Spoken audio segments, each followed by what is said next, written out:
जय जिनेंद्र दोस्तों, मैं हूं आपकी दोस्त छवि जैन और आज मैं आपको लेकर चलती हूं भारत के विभिन्न जैन मंदिरों की यात्रा पर। तो इस वीडियो में हम आपको बताएंगे अस्थि क्षेत्र मरसलगंज जी के बारे में। तो सबसे पहले हम बात करते हैं कि हम यहां पर पहुंचेंगे कैसे। फिरोजाबाद शहर का नाम तो आप जानते ही होंगे। यह चूड़ियों के शहर के नाम से प्रसिद्ध है और यहाँ से मरसलगंज मात्र 21 किलोमीटर की दूरी पर और फरिया से यह तीर्थ 2 किलोमीटर की दूरी पर है। जब हम यहाँ पहुँचते हैं तो हमें यहाँ 3 मंदिरों के दर्शन होते हैं, जिनमें से मुख्य मंदिर में भगवान ऋषभदेव की पद्मासन प्रतिमा विराजमान है। फिर हम दर्शन करते हैं नवग्रह मंदिर के। इसके बाद हम जाते हैं मंदिर के नीचे, जहाँ ऋषभदास बाबा जी की गुफा है, जहाँ पर वे ध्यान लगाया करते थे। मंदिर के इतिहास के बारे में अगर हम बात करें तो यह बहुत ही रोचक और अस्त्र से भरी हुई है। 15वीं शताब्दी में जब यहाँ बाबा ऋषभदास जी का आगमन हुआ तो उन्होंने इस मनोहर भूमि को देखकर मंदिर बनवाने का विचार मन में किया। यह बात उन्होंने समाज के सामने रखी और उसके बाद मंदिर का कार्य प्रारंभ हुआ। तो उस समय किसी चुगलखोर ने वहाँ के राजा के पास जाकर कहा कि कोई जैन महात्मा आए हुए हैं और वो आपकी इस भूमि पर कब्जा कर रहे हैं। ऐसा सुनते ही राजा ने मंदिर का कार्य जो चल रहा था उसे रुकवाने का प्रयास किया या आदेश दिया। और एक दिन रात्रि में जब राजा अपने महल में लेटा हुआ था तो उसे लगा कि उसका किला घूम रहा है।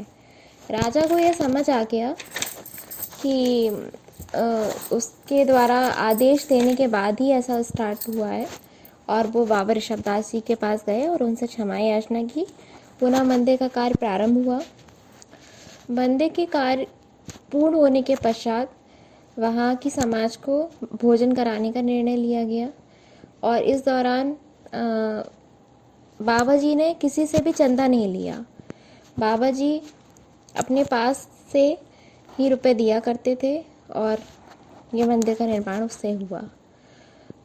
तो जब भोजन के टाइम पर आटा की कमी पड़ने लगी तो बाबा जी ने कहा कि आप बोरी मत झाड़ना, उसके ऊपर एक चादर डाल देना और आवश्यकता के अनुसार आटा निकालते रहना। ठीक इसी तरीके से भोजन के दौरान घी की आवश्यकता पड़ी, घी समाप्त हो गया तो वहाँ पे एक कुआं है जहाँ उस कुएं के माध्यम से घी का काम हुआ। मतलब कुएं के पानी ने पूरे भोजन में घी का काम किया है। तो यहाँ का ये आशय है कि यहाँ जो भी आता है उसकी मनोकामना पूर्ण होती है। और यहाँ पे वर्ष में 2 बार मेला लगता है। और इसके बाद हम चलते हैं, आपको नवग्रह मंदिर के दर्शन कराते हैं। नवग्रह मंदिर का निर्माण अभी कुछ समय पहले ही हुआ है, जहाँ पे भगवान की सुंदर एवं मनोहर प्रतिमा विराजित है।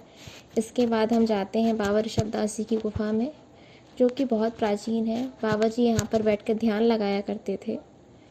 और इस क्षेत्र पर एक भोजनालय है, धर्मशाला है, बहुत ही अच्छा गार्डन है।